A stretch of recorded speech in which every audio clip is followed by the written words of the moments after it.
दोस्तों, भारत सरकार ने ई श्रम कार्ड 26 अगस्त 2021 को लॉन्च किया। इसके अंतर्गत भारत सरकार का मेन मोटिव ये है कि हर छोटे कारीगर जैसे कि ऑटो ड्राइवर, रिक्शा वाला, फार्मर हो गए या अनऑर्गेनाइज सेक्टर को रोजगार और उनकी आर्थिक सहायता करना ही भारत सरकार का मेन लक्ष्य था इस ई श्रम कार्ड को बनाना। इसके अंतर्गत अगर कोई भी व्यक्ति ई श्रम कार्ड बनवाता है तो उसे 1 साल के लिए 2 लाख का जीवन योजना मुफ्त दिया जाएगा। इसी के साथ साथ बहुत सी योजनाएं और बहुत सी सेवाएं है भारत सरकार द्वारा जो इस ई श्रम कार्ड के द्वारा दी जाएगी। तो आज मैं आपको इस छोटी सी वीडियो में स्टेप बाय स्टेप बताऊंगा कि ई श्रम कार्ड कैसे बनाना है। तो आप वीडियो में बने रहें और अंत तक देखें मेरी वीडियो। तो चलिए सबसे पहले हम आते अपनी स्क्रीन पे। आपको सबसे पहले सर्च करना होगा ई श्रम। ई श्रम आप जैसे ही लिखोगे तो जब सबसे पहले लिंक आएगी उस पे GOV लिखा होगा। यहाँ पर आप देखो जैसे लिखा आ रहा है। अगर आपको ढूंढने में दिक्कत हो तो मैं डिस्क्रिप्शन में लिंक भी डाल दूंगा, आप वहां से भी जाके ले सकते हो, ठीक है। अब इसके बाद क्या करना है, आपको इस लिंक पे जाना है, साइड पे जाना है। साइड पे जाने के बाद आपको राइट साइड देखो तो यहाँ पर नीचे स्क्रॉल डाउन थोड़ा करोगे तो रजिस्टर लिखा आ रहा होगा, रजिस्टर ऑन ई श्रम कार्ड। रजिस्टर ऑन ई श्रम कार्ड लिखा आएगा। उसके बाद लिखा आएगा सेल्फ रजिस्ट्रेशन। यहाँ पर आपको अपना नंबर डालना है। याद रहे आपको वही नंबर डालना है जो आपके आधार नंबर से लिंक हो रखा होगा। और आप अपने लेफ्ट साइड देखोगे तो यहाँ पर लिखा आ रहेगा information required for registration. Registration के वक्त जो इन्फॉर्मेशन चाहिए उन सबके यहाँ पर लिस्ट दिए गए। तो सबसे पहले आपके पास आधार नंबर होना चाहिए, दूसरा लिंक नंबर होना चाहिए जो आधार से लिंक हो, तीसरा आपके पास बैंक के डिटेल्स होनी चाहिए और चौथा आपकी एज 16 साल से 59 ईयर्स के बीच में होनी चाहिए, ठीक है। ये सब आपकी रिक्वायरमेंट होगी रजिस्ट्रेशन के वक्त, ठीक है। तो चलिए यहाँ पर हम सबसे पहले अपना मोबाइल नंबर डाल देते हैं। उसके बाद कैप्चर भर दोगे। उसके बाद यहाँ पर नीचे पूछ रहा है कि आप EFFO या ESI के मेंबर हो, तो इस दोनों में आपको नो भर देना है। उसके बाद यहाँ पर आपको सेंड OTP पे टैप करना है। उसके बाद आपका जो नंबर है उस पे एक OTP आएगा, उस OTP को वहां से देख के इसमें भर देना है। उस OTP को भरने के बाद नीचे सबमिट का बटन दबा देना है। यहाँ पर आपसे आपका आधार नंबर पूछा जा रहा है, तो आप अपना आधार नंबर यहाँ पर फिलअप कर देना। उसके बाद जो नंबर आपके आधार नंबर से लिंक होगा फोन नंबर, उस फोन नंबर पे एक OTP जाएगा। उसी OTP को आपको यहाँ पर फिर से भरने के बाद सबमिट कर देना है। सबमिट करने के बाद आपके पास जो इंटरफेस आएगा उस इंटरफेस में आपके जो आधार कार्ड की डिटेल्स होगी वो सारी डिटेल्स इसमें शो होने लग जाएगी, ठीक है। आपको यहाँ पर से स्क्रॉल डाउन करने के बाद नीचे एग्री लिखा रहा होगा, उस पे आपको टिक कर देना।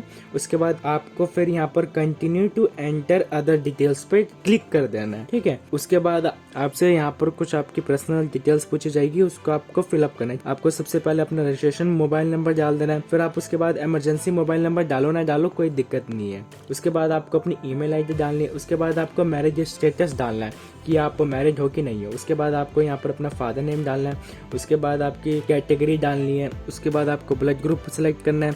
उसके बाद आप कोई फिजिकली डिसेबल्ड हो तो यस कर देना, अगर नहीं हो तो आप नो पे टैप करके आगे बढ़ जाइए। उसके बाद आपको नॉमिनी की डिटेल्स डालनी। नॉमिनी मतलब जैसे कि अगर आपकी डेथ हो जाए तो डेथ के बाद आप नॉमिनी का नाम डाल दो कि ताकि आपके इश्यू में जो पैसे आने होंगे वो उनके अकाउंट में आ जाएंगे, ठीक है। आप फिर यहाँ पर अपने नॉमिनी की डिटेल्स फिलअप कर दीजिए। उसके बाद यहाँ पर आप सेव हैज कंटिन्यू पे टैप करके आगे बढ़ जाइए। अब यहाँ पर आपको अपनी रेजिडेंशियल डिटेल्स फिलअप करनी है, ठीक है। मतलब यहाँ पर आपको सबसे पहले अपने स्टेट फिलअप करना है। उसके बाद आपको यहाँ पर अपना करंट एड्रेस डालना है, मतलब आप जहाँ पर हो, ठीक है। करंट एड्रेस में यहाँ पर आपको अपने सबसे पहले हाउस नंबर डालना है, फिर लोकेलिटी डालनी है, फिर स्टेट डालना है, फिर डिस्ट्रिक्ट डालना है।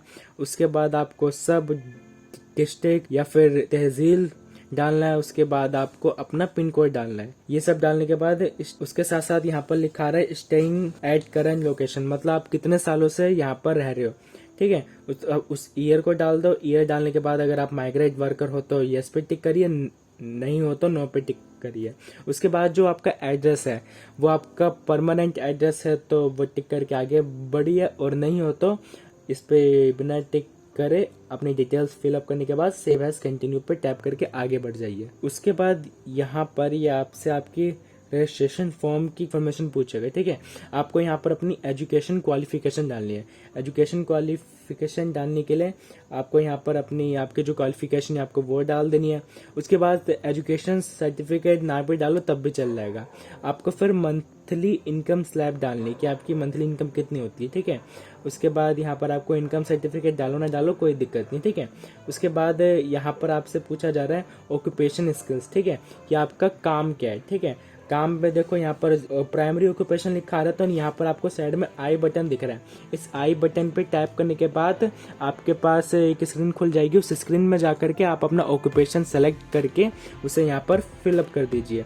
उसके बाद आप सेकेंडरी ऑक्यूपेशन ना भी डाल लो तब भी चल जाएगा, लेकिन उसके बाद आप यहाँ पर वर्किंग एक्सपीरियंस यहाँ पर लिख देना कि आपके पास कितना एक्सपीरियंस है। ठीक है, उसके बाद आप सेकेंडरी ऑक्यूपेशन ना भी डालो तब भी चल जाएगा, ऑक्यूपेशन सर्टिफिकेट ना भी डालो तो कोई दिक्कत नहीं है। आपने स्किल्स कहाँ से सीखी है? अगर आपने कोई ट्रेनिंग ली है तो आप यहाँ पर ट्रेनिंग वाला सेलेक्ट कर लीजिए। अगर आपने ट्रेनिंग नहीं ली है तो आप यहाँ पर सेलेक्ट करिए did not receive any vocational training. ठीक है, और ये सेलेक्ट करने के बाद आगे बढ़ जाइए। उसके बाद आपको यहाँ पर अपनी बैंक डिटेल्स भरनी होगी। तो यहाँ पर जहाँ पर लिखा है रजिस्टर विद बैंक अकाउंट, यहाँ पर यस पे टैप करके उसके बाद आपको अपनी बैंक डिटेल्स डालनी है। तो सबसे पहले आपको बैंक अकाउंट नंबर फिलअप करना है।